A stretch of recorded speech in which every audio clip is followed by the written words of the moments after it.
நமஸ்தே. நான் புனேவைச் சேர்ந்த சுஜாதா சர்தார். எனது நாத்தனார் ஸ்ரீ அம்மா பகவானின் பக்தை அல்ல.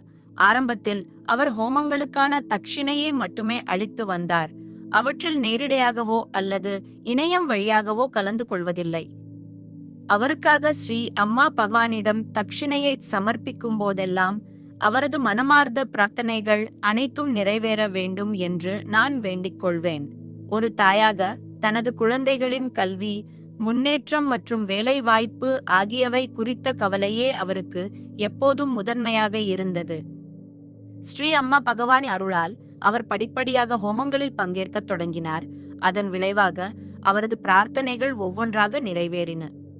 இன்று அவரது மூத்த மகன் உயர்கல்விக்காக போலந்து நாட்டிற்கு சென்றுள்ளார். இளைய மகன் ஆஸ்திரேலியாவில் தனக்கு விருப்பமான நிலையான வேலையில் சிறப்பாக திகழ்கிறார். எனது பிரார்த்தனைகளுக்கு மட்டுமல்லாமல் நாங்கள் யாருக்காக பிரார்த்திக்கிறோமோ அவர்களின் பிரார்த்தனைகளுக்கும் பதிலளித்த ஸ்ரீ அம்மா பகவானுக்கு நான் மனதார நன்றி கூறுகிறேன். ஐஸ்வர்ய பிரதாத்தா ஸ்ரீ அம்மா பகவான் அவர்களுக்கு ஜெய்.